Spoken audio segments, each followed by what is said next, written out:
You can take a seat, Mr. Worthing. Thank you, Lady Bracknell. I feel bound to tell you that you are not down on my list of eligible young men, although I have the same list as the dear Duchess of Bolton has.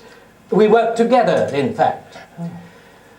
However, I am quite willing to enter your name should your answers be what a really affectionate mother requires. Do you smoke? Well, yes, I admit I smoke. I'm glad to hear it. A man should always have an occupation of some kind. There are far too many idle men in London as it is. How old are you? 29. Huh. A very good age to be married at. I have always been of opinion that a man who requires to get married should know either everything or nothing. Which do you know? I know nothing, Lady Bracknell. I am pleased to hear it.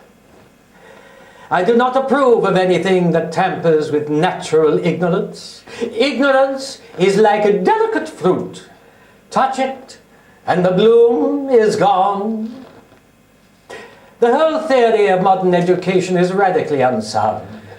Fortunately, in England at any rate, education produces no effect whatsoever.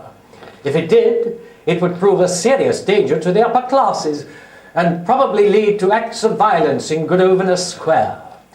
What is your income? Between 7,000 and 8,000 a year. In land or investments? In investments, chiefly. That is satisfactory. What between the duties expected of one during one's lifetime and the duties exacted from one after one's death, land has ceased to be either a profit or a pleasure. It gives one position and prevents one from keeping it up. That's all that can be said about land. I have a country house with some land, of course, attached to it, about 1,500 acres, I believe, but I don't depend on that for my real income. In fact, as far as I can make out, the poachers are the only people who make anything out of it. A country house? How many bedrooms?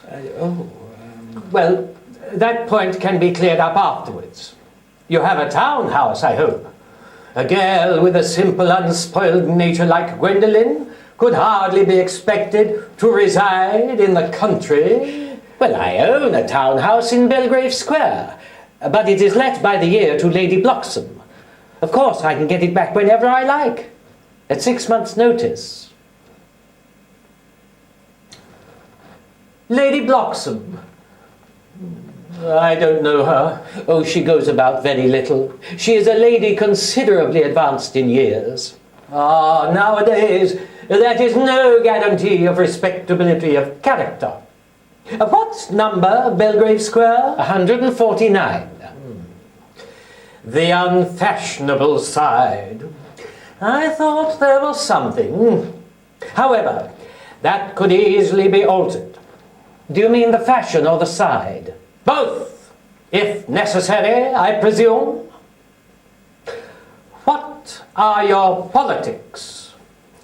Well, I am afraid I really have none. I am a liberal unionist. Oh, they count as Tories. They dine with us, or come in the evening at any rate. Now, to minor matters. Are your parents living? I have lost both my parents. To lose one parent, Mr. Worthing, may be regarded as a misfortune. To lose both looks like carelessness. Who was your father? He was evidently a man of some wealth. Was he born in what the radical papers call the purple of commerce? Or did he rise from the ranks of the aristocracy? I'm afraid I really don't know. The fact is, Lady Bracknell, I said I had lost my parents. It would be nearer the truth to say that my parents seem to have lost me. I don't actually know who I am by birth. I was found. Found? The late Mr. Thomas Cardew, an old gentleman of a very charitable and kindly disposition, found me and gave me the name of Worthing because he happened to have a first-class ticket to Worthing in his pocket at the time. Worthing is a place in Sussex. It is a seaside resort. Where did the charitable gentleman who had a first-class ticket for this seaside resort find you? In a handbag.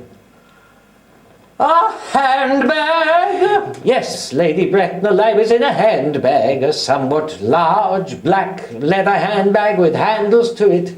An ordinary handbag, in fact.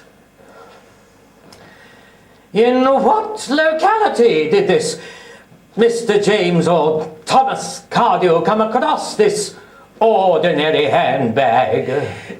In the cloakroom at Victoria Station. It was given to him in mistake for his own. The cloakroom at Victoria Station? Yes. The Brighton line. The line is immaterial, Mr. Worthing. Mr. Worthing, I confess I feel somewhat bemused by what you have just told me. To be born, or at any rate bred, in a handbag, whether it had handles or not, seems to me to display a contempt for the ordinary decencies of family life that reminds one of the worst excesses of the French Revolution. And I presume you know what that unfortunate movement led to. As for the particular locality in which the handbag was found, a cloakroom at a railway station might serve to conceal a social indiscretion. Has probably indeed been used for that purpose before now. But it could hardly be regarded as an assured basis for a recognized position in good society. May I ask then what you would advise me to do? I need hardly say I would do anything in the world to ensure Gwendolyn's happiness. I would strongly advise you, Mr. Worthing, to try and acquire some relations as soon as possible, and to make a definite effort to produce at any rate one parent of either sex before the season is quite over. Well, I don't see how I could possibly manage to do that. I can produce the handbag at any moment. It is in my dressing room at home. I really think that should satisfy you, Lady Bracknell. Me, sir? What has it to do with me? You can hardly imagine that I and Lord Bracknell would dream of allowing our only daughter, a girl brought up with the utmost care, to marry into a cloakroom and form an alliance with a parcel. Good morning, Mr. Worthing. Oh.